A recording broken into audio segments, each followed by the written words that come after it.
First thing I want to talk about is the cycles of your business. And this is a topic that I got from, actually, I got it from Jared Krebs, who's a $1 million club earner in USANA. And I've shared with him a couple of times. Apple has gotten personal coaching from him. I've also gotten some personal coaching from him. But Jared invests in Eric Worre, who is the author of GoPro, has a mentorship program, a six-figure earner mentorship program that Jared is a part of. And during that mentoring that he did with Eric, he shared with him about these cycles of business. And I got them from Jared, who got them from Eric. And I want to talk a little bit about that today. And then the next couple of weeks, we're going to do, I have some, I think some interesting information about a topic on something called a growth mindset that we're going to break up into a couple of different sections, probably get William to come on and share a little bit as well. But it is the most important thing, I think, in terms of your own personal development as a human being, and also in your USANA business.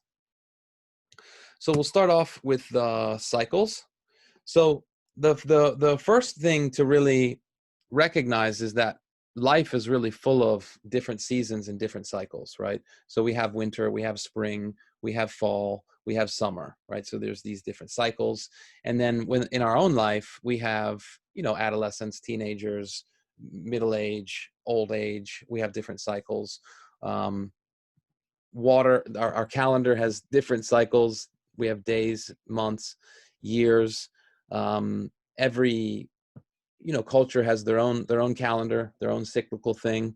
Obviously, we have our own internal cycles, right? So our hormonal health is very, very tied into our environment, and then the people that we spend our time with. So sometimes our hormonal cycles can be synced or linked with other people.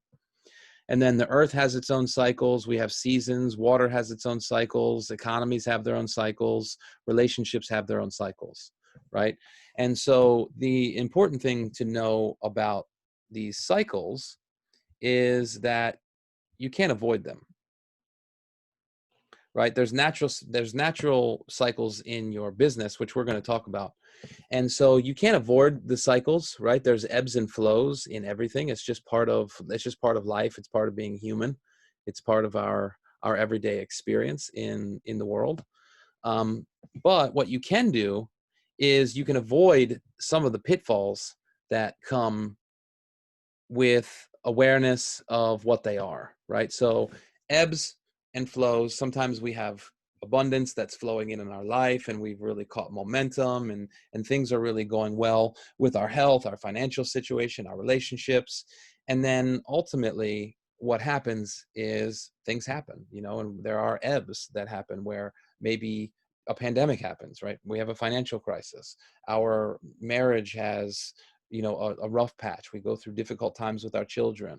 We have, issues with our friends, right? It's just part of life, is you have these cycles of abundance and scarcity, for a lack of better term. So you can't avoid those cycles, but you can impact how they go, right? So we're going to talk a little bit about that. So the first cycle that Eric talked about is really faith.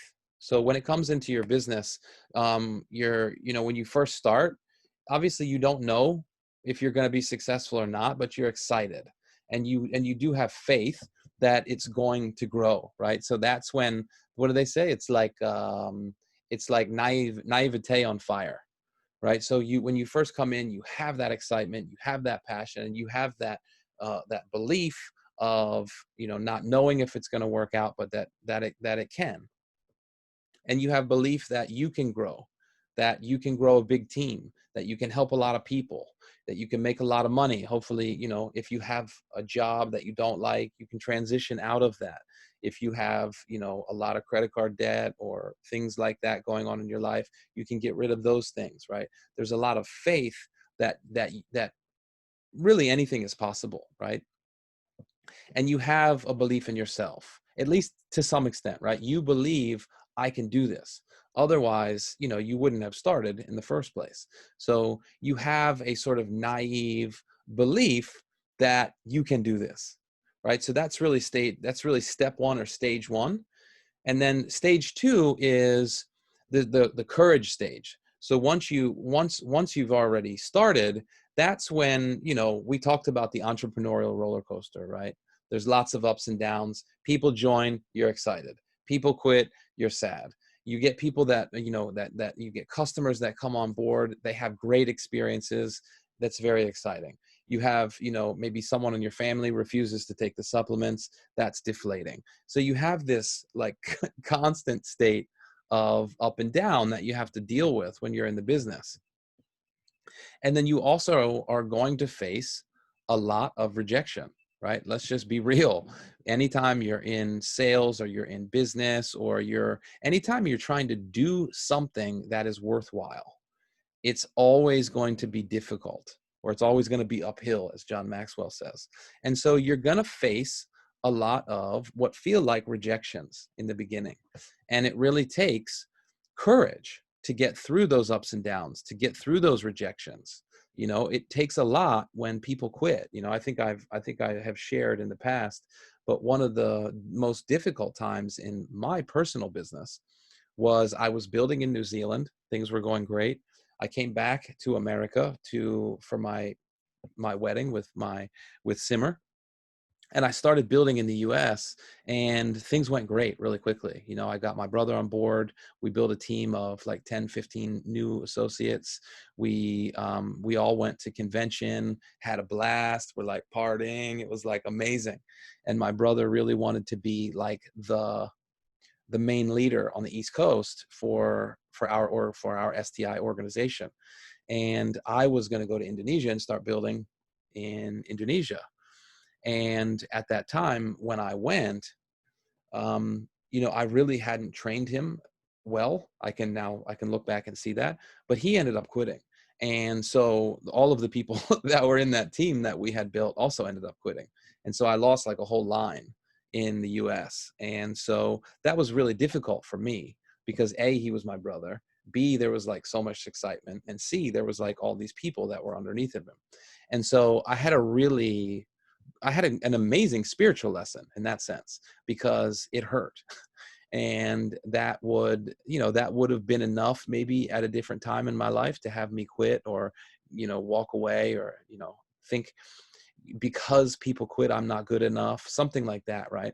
And I can look back on that now and see that has been a huge source of growth and transformation for me, because that's the time when I realized that this business is not just about enrolling new people and just being like super hyped up all the time. It's about slowing down and making sure people have what they need in order to empower themselves. So it's about empowering other people. And I never would have learned that had my brother not quit. So who knows whether I'd have, the couple thousand people that I have in my organization had it not been for that lesson.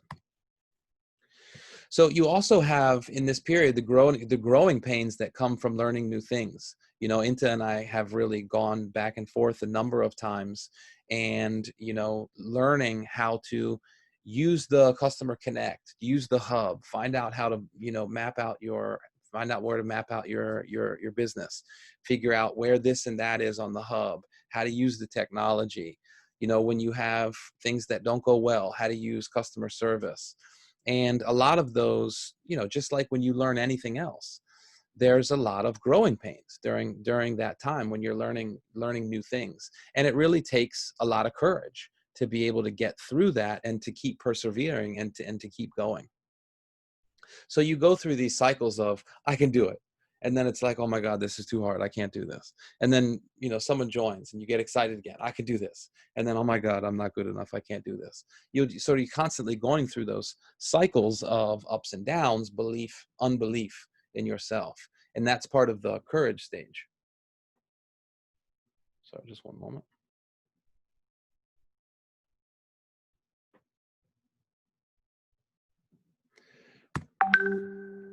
And then you have the freedom stage, where once you get through those the first couple of years of building with courage, then things start to really things start to really shift. You get momentum. You get some leaders in your business. People, you get duplication happening. You start building a team.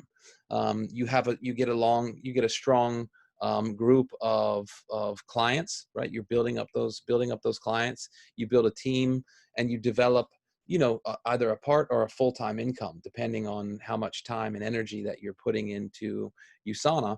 And that can give you the opportunity to, potentially walk away from, if you have a 9-to-5 type of position. It helps you create a little bit of a positive cash flow that you can then invest in other businesses, real estate, different things like that, right?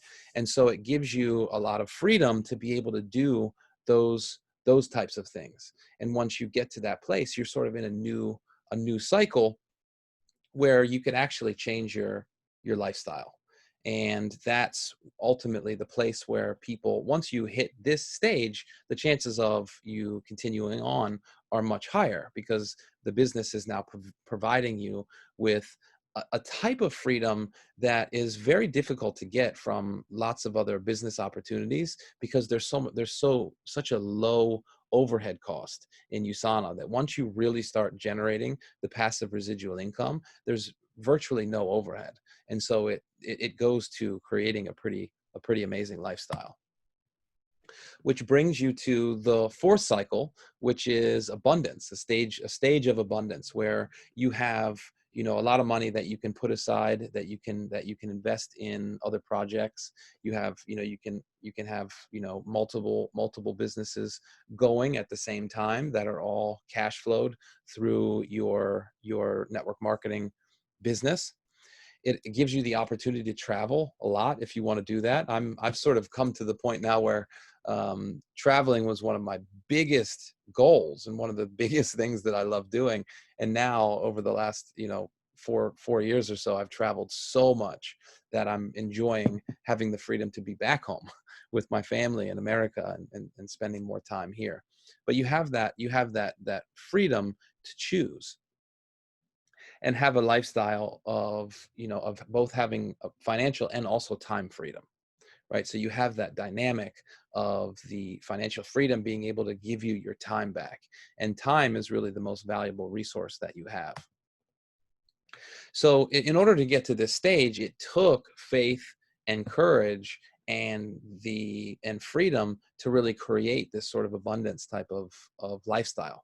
So this is sort of the fourth cycle, which oftentimes can give rise to complacency.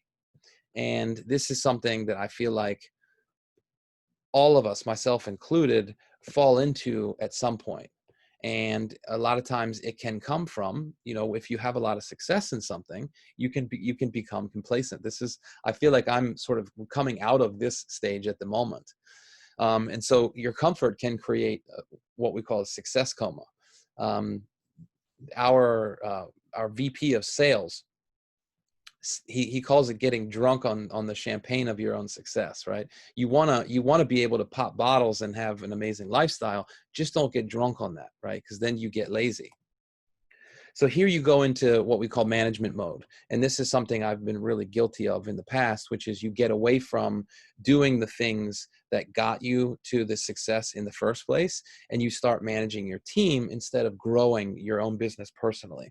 And so this can get you, it's very easy to fall into this once you have a strong residual income and there's not that sort of back against the wall kind of mentality where you have to get it done. It can make you complacent, and you can get to the place where your drive and your motivation declines, and you really have to at that point create a new why, create a new motivation, because the reason why the motivation and the drive goes down is because whatever that initial reason for growing your business, you've achieved that, and now you need to create something else. This is what also when James was talking about a couple of weeks ago from the Napoleon Hill, he created amazing lifestyle and amazing wealth, but he forgot to create what he wanted after that. And so once he created what it was that he said he wanted, it just went away because he didn't create anything else. And he learned that lesson. So that's something that when he shared that, that really had a big impact on me. And I actually went back to the drawing board and created, using the 6 steps from Napoleon Hill, actually created a new vision for myself. And it helped me really set my targets on what's next for me. So that's something that's very important, because if you don't, it can give rise to the next cycle, which is arrogance.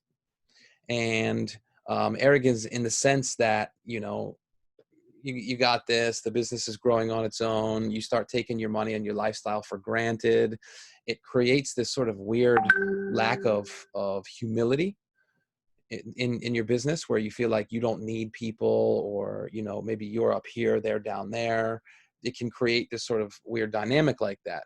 And a lot of times you can stop doing personal development as much, because you feel like you know all the basics, you don't really need to know anymore. You can kind of show up to convention without the same excitement, without the same game plan for your team, without the same kind of thing, because it's kind of like, oh, I've been here, I've done that, I know how to do this, I can just show up and wing it, that type of thing. And anytime you get into a position where you feel like you know something, that's always the death of growth, right? So I know this. As soon as you say, either out loud or in your mind, I know this already, it cuts off the possibility of anything new coming up. So that really is the death of growth. And not growing obviously creates a spiritual decline. So it can oftentimes have an impact in different parts of your business. And sometimes, right, it can lead to the last cycle, which is apathy, where you stop caring about it, you get lazy, you stop paying attention to your customer, your team members, you take your eye off the ball in terms of your team, and you become unfocused. And a lot of times there's no personal development happening at this stage. And I'm doing a presentation. Sorry.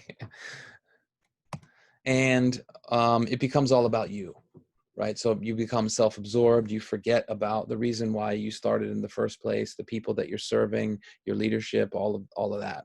And a spiritual decline oftentimes lead to a business that starts declining as well. So remember, the more you grow, the more your business grows. And if you stop growing, it would also has a reverse effect, and it can have an impact on business decline. And then in the last cycle, you go back to where you were, because there's a sort of forced humility that happens when your business declines or your lifestyle declines, or as a lot of business owners have found out this time, or even employees have found out during this pandemic, life was going on pretty normal for a lot of people. Things were good, there's money, they have this and that, and then bang, their main source of income gets taken out, and all of a sudden the security that they thought was there, they now realize that was an illusion. And it creates a kind of forced humility where you have to go back to the drawing board and figure out, how do I recreate myself so I can figure out what's next. And you get back to this place of spiritual faith is the thing that's actually required in order to recreate yourself, right? If you don't recreate yourself, then you just create the downward spiral. But a lot of times when things fall apart, it's an opportunity for you to then put them back together. So the cycles are guaranteed, but the cycles are guaranteed, but what cycles actually depend on you. So you don't have to necessarily go through those declining cycles, right? You can actually get to the point where you can hit that stage of abundance, and then you can cycle right back to faith and be able to go through the courage and then freedom as you just keep leveling up. Because in this business, when you build a team, you have an additional level of accountability and personal responsibility, and then there's the next level of growth.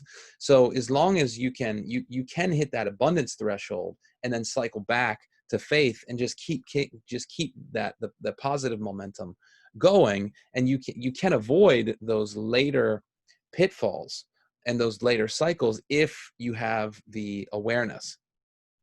And what's really required is what we're going to call a growth mindset. Okay. So I want to just watch a quick video on The Growth Mindset is a book actually by Carol Dweck.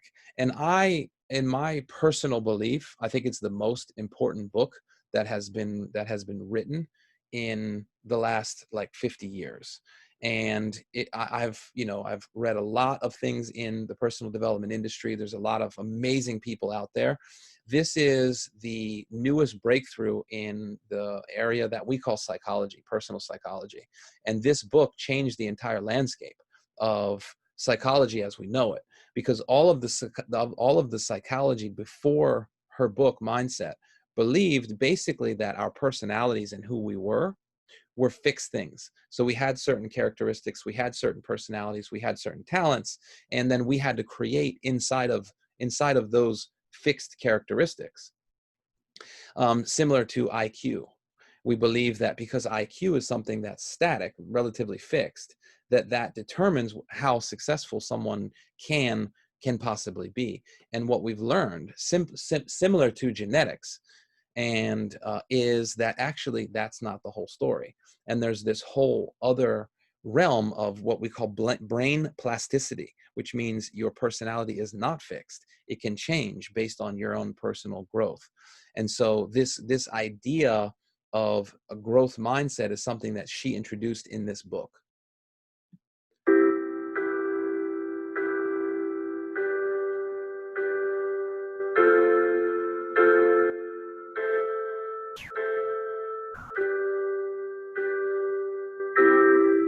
World-renowned Stanford University psychologist Carol Dweck, in decades of research on achievement and success, has discovered a truly groundbreaking idea: the power of our mindset.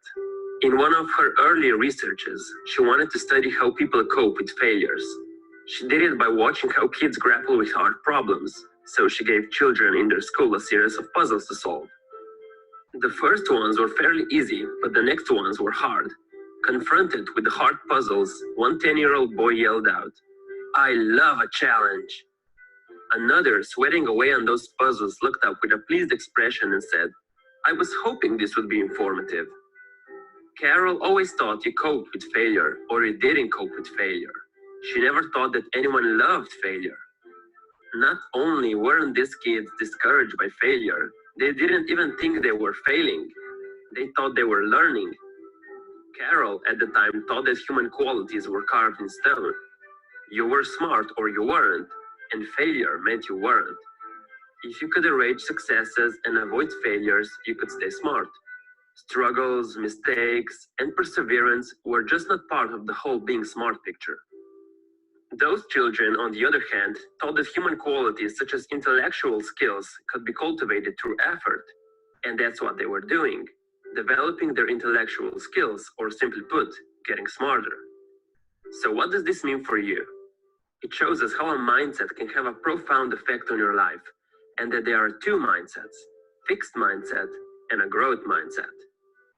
Believing that your qualities are carved in stone, which is a part of the fixed mindset, creates an urgency to prove yourself over and over. If you have only a certain amount of intelligence, a certain personality, and a certain moral character, well, then you'd better prove that you have a healthy dose of them. That's why people with a fixed mindset shy away from challenges, because they're scared their deficiencies could be unmasked through it. The growth mindset is based on the belief that your basic qualities are things you can cultivate through your efforts. Now, growth mindset doesn't mean everyone has the same talent and abilities. It just means everyone can grow through hard work, mentoring, and perseverance. So why waste your time looking smart when you could be getting smarter? We are slowly conveying these ideas that smart and talented people don't make mistakes and they don't work hard. The most important thing in the world is to be smart, talented, and look that way all the time. What happens is people start narrowing their world so they can succeed within that fixed mindset. But let's take a quick look at the world of sports. Michael Jordan actually wasn't a natural, but he was the hardest working athlete perhaps in the history of sport. It's well known that Jordan was cut from the high school varsity team, and he wasn't recruited by the college he wanted to play for, and he wasn't drafted by the first two NBA teams that could have chosen him. Weren't they foolish? Now we know he was the greatest basketball player ever, and we think it should have been obvious from the start. When we look at him, we see Michael Jordan, but at that point, he was only Michael Jordan. So when Jordan was cut from the varsity team, he was devastated. So his mother told him to go discipline himself. Boy, did he listen. After that, he used to leave the house at 6 in the morning to go practice for 3 hours before school. He had the growth mindset. He knew he could develop and improve his skills through hard work, and that's how he became the Jordan we all know today. So what can we do to engrave growth mindset into ourselves and others? Just knowing about the two mindsets can produce incredible results. The other thing we can do is praise more wisely. When we praise people for the process they engage in, their hard work, their perseverance, they learn to stick to challenges. Praising talent, on the other hand, makes them vulnerable. When we tell someone, "You did that so quickly, I'm impressed," they hear, "If I didn't do it quickly, you wouldn't be impressed." Or, "You got an A without working, you're so smart." They think, "Oh, if I work, you're not gonna think I'm smart." Instead, when you give praise to other people, you should try something between these lines. "I like the way you tried all kinds of strategies on that math problem until you finally got it. You thought of a lot of different ways to do it and found the one that worked." This way, you praise hard work and not the so-called talent. Also, telling people they are smart is one of the biggest mindset crimes you can commit. In one study, they actually found out that telling people they are smart lowers that person's IQ. Here's a common question about the mindsets. Can you have both mindsets? Many people have elements of both. You can have different mindsets in different areas. I might think that my personality is fixed, but that my intelligence can be developed. Or that my social skills are fixed, but my creativity can be developed. Carroll found that whatever mindset people have in a certain area, that mindset will guide them in that region. You have a choice. Mindsets are just beliefs. They're powerful beliefs, but they're just something in your mind, and you can change your mind. So try your best to put yourself in the growth mindset every time you face a challenge. That way, you will be better.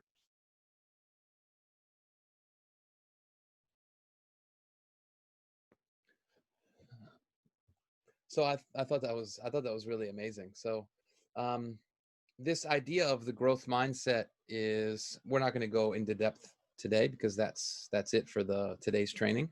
But I really believe that the ability to develop a growth mindset is the most important thing that any kid or any adult can do, is because if you don't have a growth mindset, you will stop learning, you will stop growing, and you will start declining.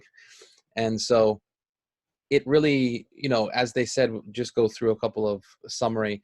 They have a beginner's mindset with everything. So it's sort of adopted sense of humility where, as Socrates said, right? Many people consider him the greatest philosopher of all time. But what he's well known for is saying, the only thing I know is that I don't know. And bringing this idea of not knowing into all situations, which makes every opportunity an opportunity to learn. They focus on improvement, not getting things right. They have a belief that talent does not equal success, but that all things are learnable. That there's no one beneath you, right? You can learn from any situation or any person at any time. They see challenges as opportunities. They see failures as chances to start again better. And they see success in other people as an inspiration, not as evidence that they're not good enough, or they're not there yet, or I can't do that, or that this person there's something special about them that I can never do, right? That's a fixed mindset. And because right, your identity is not a fixed thing, then transformation is always possible, and you have infinite potential. And so it's very important to be able to actualize or realize your own personal potential, to believe that anything, obviously within reason and hard work, is possible for you, as long as you're willing to put in the work.